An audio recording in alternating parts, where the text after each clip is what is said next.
পৃথিবীতে এখন পর্যন্ত দুটি বিশ্বযুদ্ধ হয়েছে সবারই জানা। তবে যুদ্ধের কারণ কিংবা প্রেক্ষাপট নিয়ে তেমন আলোচনা কি আছে? দুটি মহাযুদ্ধই হয়েছে বাংলাদেশের জন্মের আগে। আরও পরিষ্কার করে বললে ভারত ভাগেরও আগে। যেহেতু বলা হচ্ছে বিশ্বযুদ্ধ, তার মানে বিশ্বের সব দেশই দুই ভাগে ভাগ হয়ে জড়িয়েছে যুদ্ধে। কিন্তু যুদ্ধের সূচনা করেছিল কারা? পশ্চিমের দেশগুলো অবশ্যই। তবে যুদ্ধের সেই বৈরিতা ভুলে তারা এখন এক হয়েছে কানেক্টিভিটির মাধ্যমে। এই সংযোগ শুধু আকাশ পথের নয়, রেল এবং সড়ক পথেরও। ভারতকে রেল ট্রানজিট দেয়া নিয়ে শুরু থেকেই সামাজিক মাধ্যমে সমালোচনা মুখর একদল মানুষ। তাদের মতে এর কারণে ভারত দেশ দখল করে নেবে। সেই সমালোচনায় শুরু থেকে আরও অনেকের সঙ্গে যুক্ত আছে বিএনপিও। এ নিয়ে লাগাতার সমালোচনা করে যাচ্ছেন তারা। সবশেষ রোববারও এ নিয়ে কথা বলেছেন বিএনপি মহাসচিব। নগদের কাছে সব গ্রাহকই প্রিয়, তাই তো সারা দেশে ক্যাশ আউট চার্জ সবচেয়ে কম। রেল যোগাযোগের নামে করিডোর প্রদানের মাধ্যমে যা করা হয়েছে তাতে আমাদের সার্বভৌমত্ব, জাতীয় নিরাপত্তা মারাত্মক হুমকির মুখে পড়বে। কিন্তু ট্রানজিট দেয়া মানেই কি দেশ বিক্রি? একটু পেছনে ফেরা যাক। 2010 সালে বাংলাদেশের সড়ক পথ ব্যবহার করে ভারতের উত্তর পূর্বের রাজ্যগুলোতে পণ্য পরিবহনের দীর্ঘমেয়াদী চুক্তির পর থেকেই নানা মহলে সমালোচনা ছিল তুঙ্গে। এখনও এ নিয়ে বেশ সমালোচনা হয়। ভারত দীর্ঘদিন থেকেই বাংলাদেশের নৌরুট ও সড়ক পথে ট্রানজিট পেয়ে আসছে। স্বাধীনতার আগে ভারত তৎকালীন পূর্ব পাকিস্তানের ভেতর দিয়ে নৌ ট্রানজিট পেত। 1965 সালে পাক ভারত যুদ্ধের পর তা বন্ধ হয়ে যায়। স্বাধীনতার পর 1972 সালে প্রথমবারের মতো আভ্যন্তরীণ নৌ ট্রানজিট ও বাণিজ্য প্রোটোকল স্বাক্ষর হয়। এর আওতায় ভারতীয় নৌযানগুলো বাংলাদেশের গুরুত্বপূর্ণ নৌপথ ও বন্দর ব্যবহার করে বাংলাদেশে পণ্য আমদানি ও রপ্তানি করতে পারত। ভারতকে রেলযোগে সরাসরি নিজেদের পণ্য পরিবহনের সুবিধা দেওয়ার সিদ্ধান্তের বিষয়ে বিভিন্ন মহলে যে সমালোচনা হচ্ছে সেগুলোর যৌক্তিকতা নিয়েও প্রশ্ন তুলছেন বিশ্লেষকরা। তাদের মতে আরেকটি দেশকে ট্রানজিট দেয়া যদি দেশ বিক্রি হয়, তাহলে বলতে হয় ইউরোপের সকল দেশ আরেক দেশের কাছে বিক্রি হয়ে গেছে। বিষয়টিকে আরেকটু অন্যভাবে বললে বলা যায়, শক্তিশালী জার্মান, ফ্রান্সের মতো রাষ্ট্রের কাছে কি ইউরোপের বাকি রাষ্ট্রগুলো বিক্রি হয়ে গেছে? ট্রান্স এশিয়ান রেলওয়েতে যুক্ত হতে 2007 সালে চুক্তি করে বাংলাদেশ।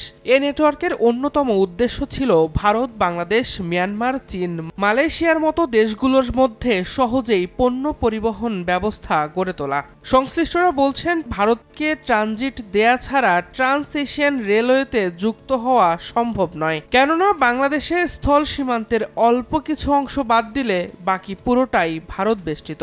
নগদের কাছে সব গ্রাহকই প্রিয়, তাই তো সারা দেশে ক্যাশ আউট চার্জ সবচেয়ে কম। বাংলাদেশ ট্রানজিট বিষয়ক সমালোচনা নিয়ে প্রধানমন্ত্রী শেখ হাসিনা মঙ্গলবার ভারত সফর শেষে সংবাদ সম্মেলনে বাংলাদেশের অবস্থান তুলে ধরেন। তিনি প্রশ্ন করেন, একটি দেশের সঙ্গে আরেকটি দেশের ট্রানজিট দিলেই বা ক্ষতি কি? একটা দেশের মধ্যে হঠাৎ ট্রানজিট দিলেই বা ক্ষতিটা কি? বিক্রিটা তাহলে ওজনটা কিসে মাপছে আর বিক্রিটা হয় কিভাবে? আসলে যারা এটা বলে তারা নিজেই ভারতের কাছে বিক্রি করা। দেশের মানুষের কল্যাণের কথা মাথায় রেখেই ভারতের সঙ্গে রেল যোগাযোগ বাড়ানো হচ্ছে বলে জানান প্রধানমন্ত্রী।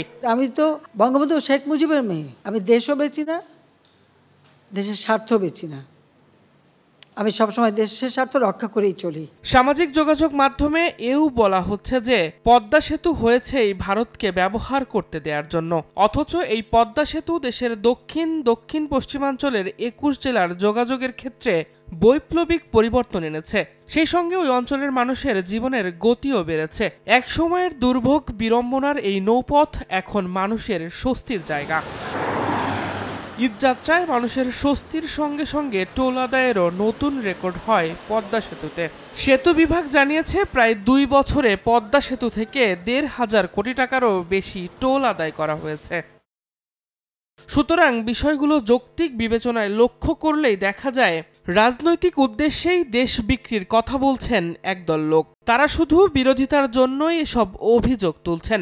সত্যিকার অর্থে এ ধরনের ট্রানজিট দেওয়া বাংলাদেশের জন্য কিভাবে ক্ষতিকর তার কোনো যৌক্তিক ব্যাখ্যা প্রদান ছাড়াই দেশ বিক্রির অভিযোগ তোলা হচ্ছে।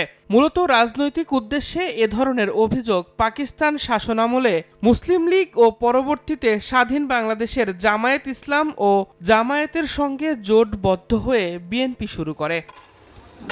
তবে এসবের পরেও কথা কিছুটা থাকে। ভারতকে রেল ট্রানজিট দিলে বাংলাদেশেরও রাজস্ব আয় বাড়ার সম্ভাবনা আছে সত্যি, কিন্তু নজর দেয়া যাক অন্য জায়গায়। ভারতের সর্ব উত্তরের জেলা পঞ্চগড়ের বাংলাবান্ধা থেকে নেপালের কাকরভিটা স্থলবন্দরের দূরত্ব মাত্র 54 কিলোমিটার, আর ভুটানের দূরত্ব 68 কিলোমিটার।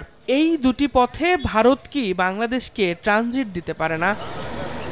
বলা হচ্ছে পঞ্চগড় থেকে প্রায় 25 কিলোমিটার ট্রানজিট ভারত বাংলাদেশকে দিলেই স্থলপথে সরাসরি যোগাযোগ স্থাপিত হতে পারে দুটি বন্ধু রাষ্ট্রের। এক্ষেত্রে আরেক বন্ধু রাষ্ট্র ভারতও উপকৃত, বাংলাদেশ নেপালের পাশাপাশি।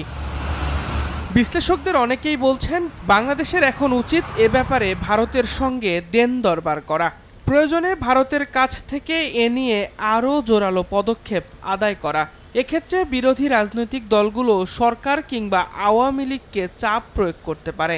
কিন্তু এসব পথে না হেঁটে রেল ট্রানজিট দিলে বাংলাদেশের সার্বভৌমত্ব হুমকির মুখে পড়বে, এমন বক্তব্য দিয়ে হয়তো কিছু সস্তা হাততালি পাওয়া যাবে, তবে লাভের খাতায় যোগ হবে না কিছুই। দিন মোহাম্মদ সাব্বির, সময় সংবাদ, ঢাকা।